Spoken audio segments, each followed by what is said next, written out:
All right, guys. So welcome. First, I want to thank Jesse for inviting me. Thank the Hathaway Shul. Thanks for everybody who came out. This is a tough slot, but it's like the home stretch. You know, like that's it. You made it this far. So now you just made it say, "I'm going to shul." Like there's no turning back. There's no refrigerator here. So that's it. Avner, how's it going? Okay. So I want to start this shiur by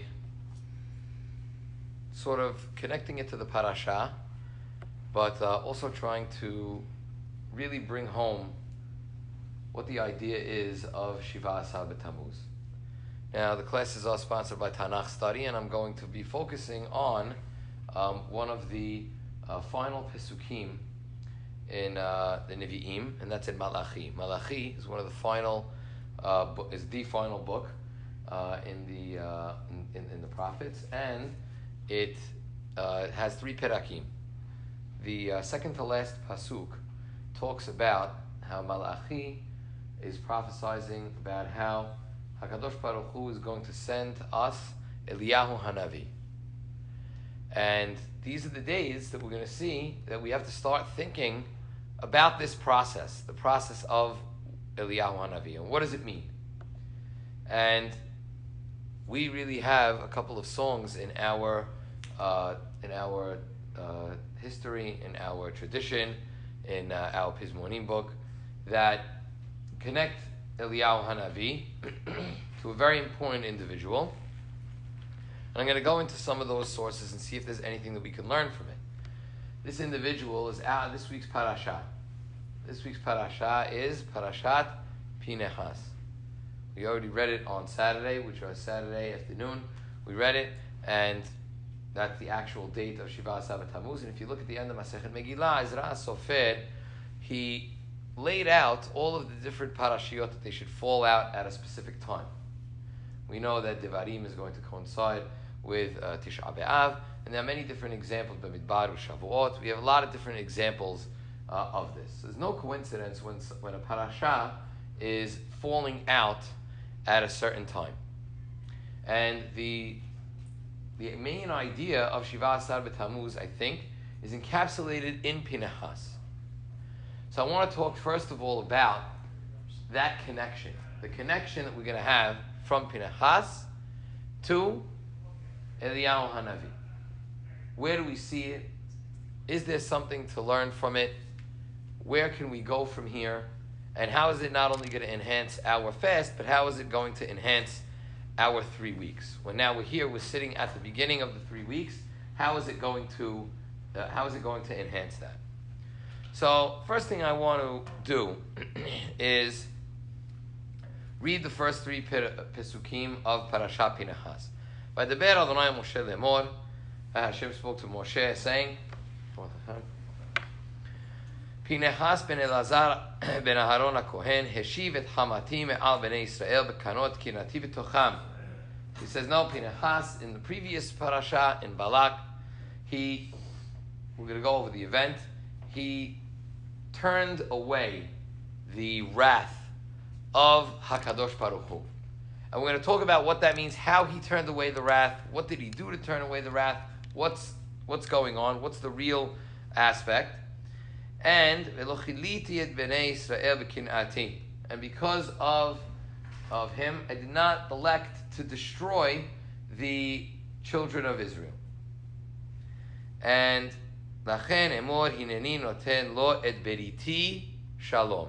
and therefore I am giving him what is called beriti shalom. What is this beriti? What is this berit shalom? What is this talking about? It's something so powerful that this berit, this covenant, is something that we're going to be speaking about for a long time. It's so powerful, and I want to do 2 connections to our daily prayer from this berit shalom. So if you look, it says, and therefore I'm going to give him my covenant of peace. Beriti shalom. If you look at the Targum Yonatan here, Targum Yonatan says something amazing. Says that Pinehas and again I'm paraphrasing, Pinchas is going to have he's going to have to live on. His body is going to be preserved. He is going to be eternal. And this shalom is going to need to stay alive. Okay, wow. That's an amazing, perush from the Targum Yonatan. And it connects together with something in the Midrash from Yalkut Shimoni. Yalkut Shimoni was one of the oldest Midrashim. And if you look at it, we see that Rabbi Shimon ben Lakish has a teaching. You all know the teaching, but you probably don't know that it's Resh Lakish. You probably don't know that it's him.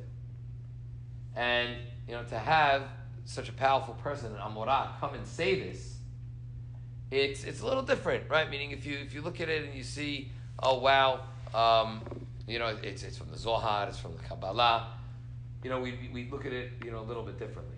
But for one of the earliest Midrashim to say this in the name of Resh Lakish is a little powerful. What does he say? He says, Pinchas hu Eliyahu. Pinchas is Eliyahu Hanavi. Mind-blowing. So what does that mean? Did they live in the same generation? Were they the same body? Did Pinchas change his name to Eliyahu? What is it supposed to mean to us? Can there be another interpretation? And I want to offer that, again, not my Hidush, many other rabbis have offered this, that this is going to be one of the central themes to Shiva Asar B'Tammuz. This connection between Pinchas to Eliyahu.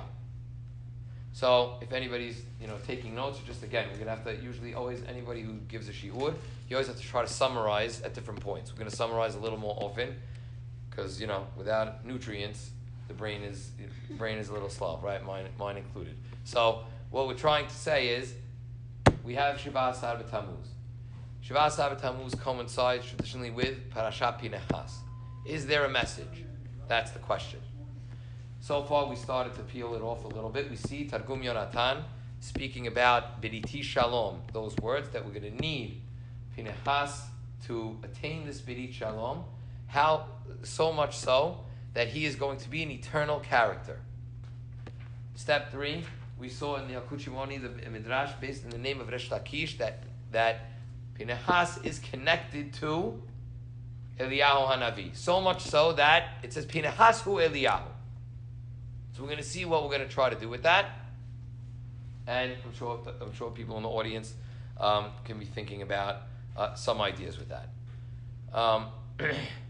When we go to the Pasuk in Malachi, we see that something that echoes in the Targum Yonatan is very apparent. There's a very interesting word that is attributed not only to Eliyahu Hanavi in Sefer Malachi, but also and by the Mefarshim over there, but also by the Targum. And that is that Pinchas is referred to as a Mevaser Shalom. What does Mevaser mean, right? We have, you guys know the famous city, you have, Mevaser Tzion. You have also Kol Mevaser Ve'omer. We say Besorot Tovot, which is the same shortish. What does Levaser mean? So it's, that, Kavod. Pass it on. Pass it on, okay, so how so? Kol Mevaser, and then Mevaser Ve'omer. So the voice is going to come through the Mevaser, the messenger, and it's really going to be an emissary. Something that stands for the very essence of what we're talking about. So Mevaser Shalom. How was Pinchas Mevaser Shalom? Let's go back to last week's parasha and see what he did. I would say that Pinchas' action is anything but peaceful. It's not peaceful. He's taking a spear and he's skewering 2 people. One of them being a Nasi of Shevet Shimon. How was Pinchas confident that what he was doing was not only peaceful, but was allowed? The rabbis talk about it. Moshe Rabbeinu is standing right there. the very act of, yes, the Midiani women, they're getting out of control, there's zinut, it's a more intense plague than some of the other calamities we've even seen. And Pinchas stepped up. But how can we interpret his action as fitting with the words shalom, mevaser shalom? So we have to analyze what peace is. Peace is mending a broken relationship. If you think about it, it can't necessarily be, oh, I've never fought with this person before. We have shalom. So you think you have shalom. But your relationship was never tested. You have best friends. How do you know that this person is your best friend? If you really sat down and thought about it, you've been through great times, but you've also been through some rocky times. And together, you've come out whole on the other side. That's really the definition of what mevaser shalom means. Pinchas, what was he doing? He was trying to mend the rift between the nation and God. Bnei Israel had strayed so far that someone needed to take action. There were actions that were happening in the nation that were being tolerated, that somebody had to step up and say, this is not what the relationship between us and God means or represents. And something had to be done. Pinchas is called mevaser shalom not because he was trying to settle a score, not because, oh, really we could define the act of killing somebody as peaceful in and of itself. But what we do see is somebody acting on behalf of the mending of the relationship between a nation and HaKadosh Baruch Hu. Let's take that out of the actual act that happened, because again, like we said, you could do separate classes on exactly what was the action, Moshe Rabbeinu staying right there. Here we're focusing on God giving Berit Shalom to Pinchas because of the action that he did. Why? Because that's what his act stood for. That's what he was acting for. He was acting and saying, this is my next step.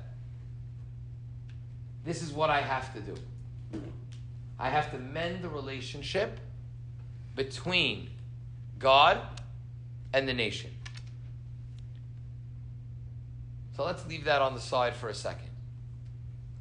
Pinchas definitely represents this bridging of the gap. And if I was to ask everybody now at this stage in the class, you would say, okay, so Shiva Asar B'Tammuz, we're going to start talking about, what were we talking about? Mending the gap between us and HaKadosh Baruch Hu, maybe us in the temples, the beginning of the 3 weeks. And that's good. But I want to take it a little bit further by giving you a very odd story from the Gemara. This is an extremely odd story. And when you read this story, it's cryptic, and we need to try and understand what it's talking about. So if you see it, this is in Bava Batra, Daf Nun Tet Amud Aleph 59a, and it's a story about Eliezer Zeira. Eliezer, the humble one, the small one. Now really, he was an amazing man. And listen to this story. He's walking in the streets, and he's in Yerushalayim, and let me rephrase that. Not in Yerushalayim, but he's mourning Yerushalayim's loss. How is he mourning Yerushalayim's loss? He's wearing black shoes. Now, okay, wearing black shoes. Imagine a guy all of a sudden, he's walking around the shuk. He's got these black shoes on, and now the Resh Galuta's policemen come up to him and they're arresting him. What are you doing? You're wearing black shoes?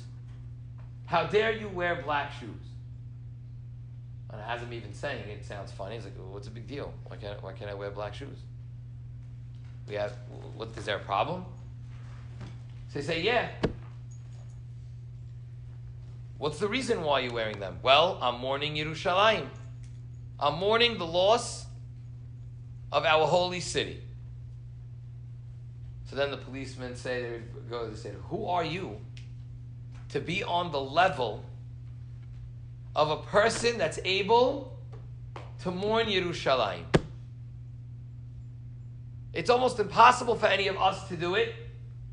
And do you consider yourself one of the great rabbis that are on such a level that you're able to commemorate the loss of Yerushalayim? How dare you? And they take him, they arrest him, they interrogate him, they find out who he is. Oh, you know who you just arrested? Right? Eliezer Zeira is one of the Gedolim. They say, okay, and we'll let you go. That's the story. Very weird. Why is it so weird? Because how can we learn that onto our lives? What could you say about yourself? Well, who am I? From the Gemara, you can now deduce and say, you need to be somebody that's on a very serious level to be able to truly commemorate what? The loss of Yerushalayim. You're going to walk around and say, I think about the temple, I understand, I miss Yerushalayim, I miss the korbanot, I miss that smell. Who in this room can say that? Well, none of us can really say that. So maybe what we're doing is misplaced. Are we arrogant? Arrogant to think that we can think of really how we lost the temple and Yerushalayim? It's like we're all wearing black shoes. But there's a difference. Eliezer Zeira was doing this not during necessarily Ben HaMetzarim, if you look at the Mefashim there, right? Just a regular time. So somebody during those times, you need to be on a very high level. But for us, nowadays, during these times, it's as if we tune in a radio frequency. We say this often as an analogy. Right now in this room, are there radio waves? Yes, there are radio waves in this room. So how come we can't hear anything? How come we can't hear music? How come we can't hear any news updates? Because we're not tuned in. From Shiva Asar B'Tammuz, and really, according to many, through till the Yamim Noraim, we all have another gear. Our frequency gets turned on. And we're not going to be arrested if we wear the black shoes. Right now that we're sitting, we're fasting, yeah, we have our black shoes on. But why do we have our black shoes on? Because of the power of the group. The power of the collective. Now when you go from shul to shul, you're going to see now, especially today, especially on Tisha B'Av, Bezat Hashem, we won't have to celebrate it this year. But on those holidays, what do we see now? We see a growth of unity. We see the shul packed. We see people willing to give up their day, and instead of going to see a second or a third movie, what are they doing? They're coming to class. And they're doing it in numbers. The Berit Shalom is supposed to not only bridge the gap between HaKadosh Baruch Hu and us, but more importantly, it's between us and our fellow man. The story of Eliezer Zeira is really one trying to send us a message. Yes, it's about his piety. But when we look at what we call a Ma'aseh Rav, an act from the rabbi, you see the rabbi, you see how he acts, and now you can deduce something from it. The goal of that Gemara is not to tell us, you have to be like him. Wear your black shoes every single day of the year. That's something special. And if you're not on that level and you do that yet, you're worthy of getting arrested. Arrogance is something that's frowned upon. But what we can take out from that is that there is a time for us to put on the black shoes. And that's this time. Now, how do we do it? How do we put on the black shoes, get the most out of it, and how do we hit a target? What are we supposed to be doing? For most, it's just a list of rules. They said, don't do this, I can't have my wedding, I had to move my engagement party, I had to do this, I had to do that. What can you do? What can't you do? What can I shop for? Those are the majority of the texts. But what's the text that we want to send? What's the thought that we want to think about? It's not just about when to put on the black shoes. It's about how to be mevaser shalom. How to emulate Pinehas and Eliyahu. And what Resh Lakish was trying to say is that Pinehas and Eliyahu are eternal, because as the Navi says in Malachi, I'm going to send you Eliyahu, because Eliyahu is going to stand for this concept that Pinehas stood for. He stood for, don't look at spears, don't look at murder, don't look at where's Moshe, don't look at, oh, it came in a terrible sin, there's a plague, it's not positive. Look at this week's parasha, and it's a separate parasha. Always bothered me. How come you can't put, if you look at it, the parasha, not just the parashiyot, verse Balak and Pinehas. We have a parasha from Moshe. It ends, and the reward is given in a separate parasha than the actual act. How come? What do you mean? Here's the act. Pinehas, bravo, great job. Part of this act that you did is, here's the berit. Here's beniti shalom. Isn't it connected? It is. But as Yakut Shimoni is pointing out, the reward is not just for Pinehas. The reward is for us. How do we attain that shalom between us?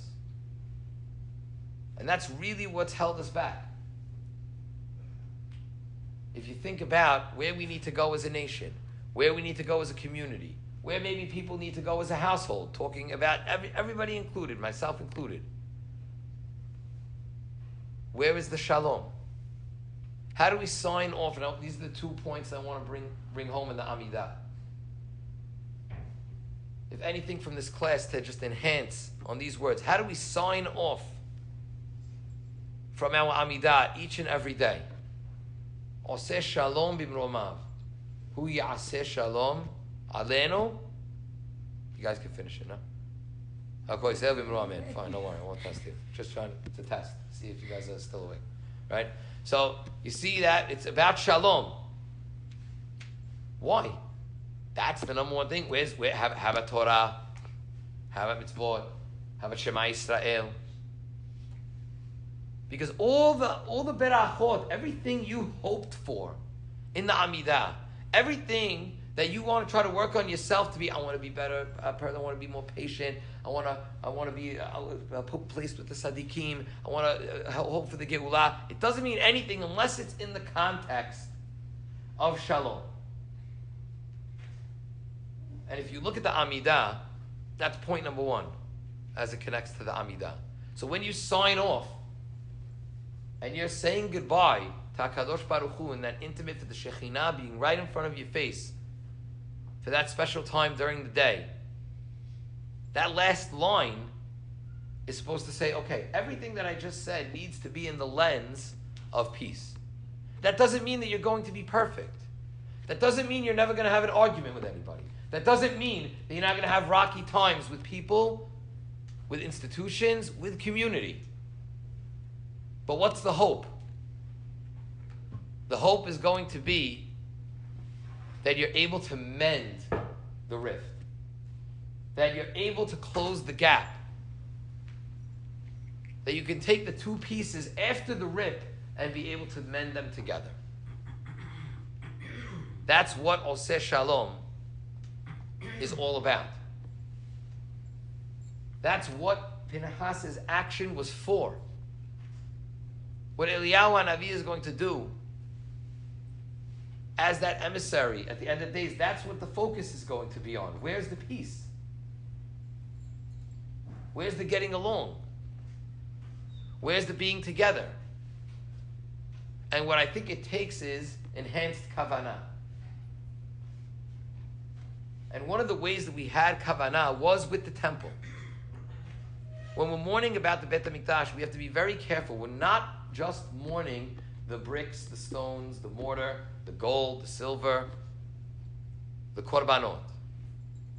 It's what it represents. Picture the scene. It's a beautiful summer day in Deal. It's not 98 degrees. Maybe it's 81. No humidity. It's beautiful. You're in your backyard. Just cleaned out. The pool is great. No leaves. Nothing. You just got your best delivery of meat. Fired up the barbecue. Sorry, no, I'm killing you. Right? Fired up the barbecue. And you look around. And no one's there. It's just you. So you put one hamburger and one hot dog on the grill. So how happy are you? You have everything. I got the weather. I got the pool. I got the barbecue. I got the meat. Do you have simcha? What's missing from the picture? People. Where are my friends? Where are the people that I'm going to party with? Where are the people that I'm going to have all my shared experiences? Where are the people who know me? Where I can laugh? Where we can have a great conversation? Where we can talk about it? Where we can go? You can go into the night if you have the right group of friends. When you go to any wedding and you say, what separates usually a wedding that was whatever, it was an okay wedding, that was a rocking wedding. Well, what is it because of? Usually you see the friends of the bride and the groom. Wow, that wedding party, they carried the wedding. Why? Because they're all sharing together. They love each other. They're jumping, they're dancing. What did our temple stand for?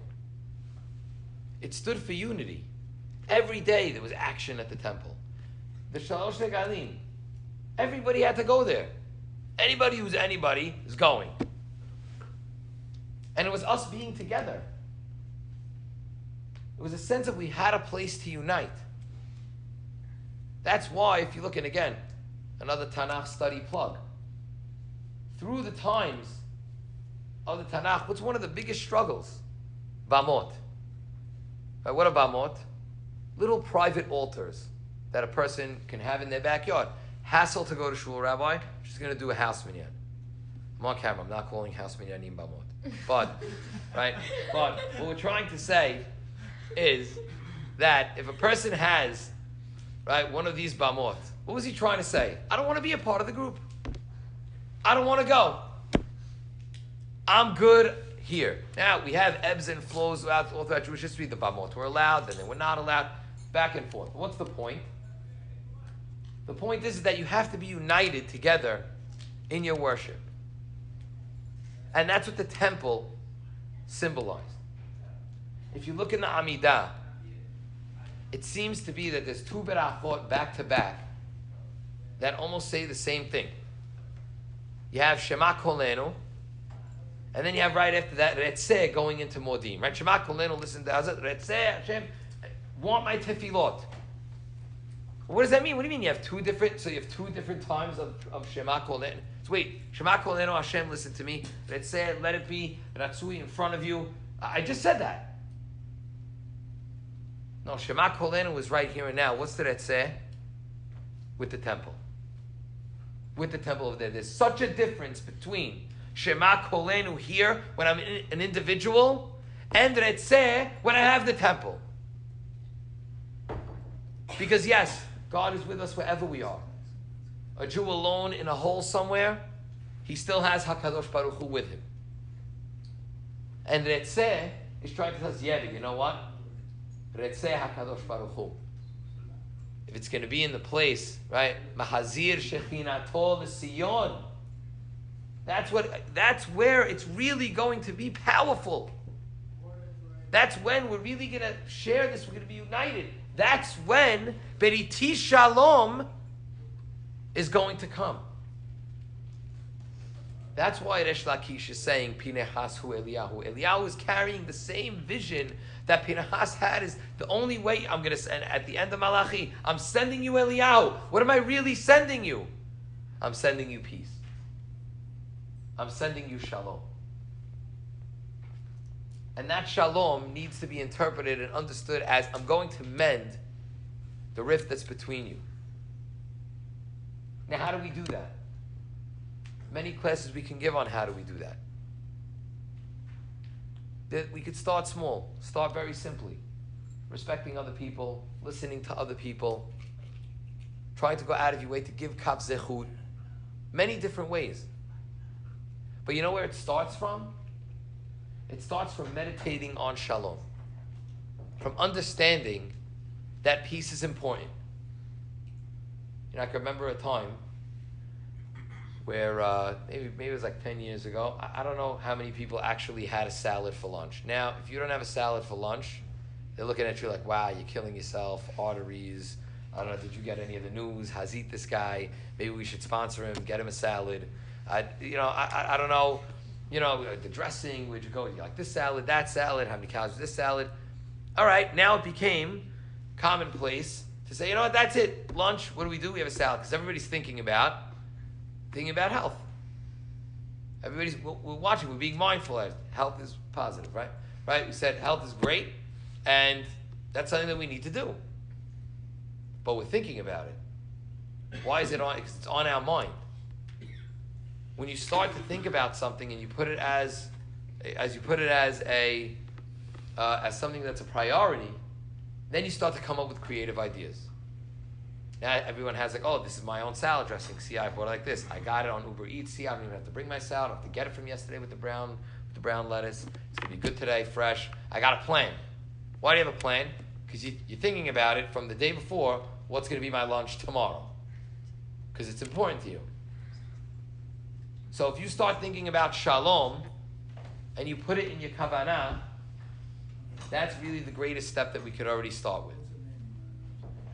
Final story, just before I turn it over, that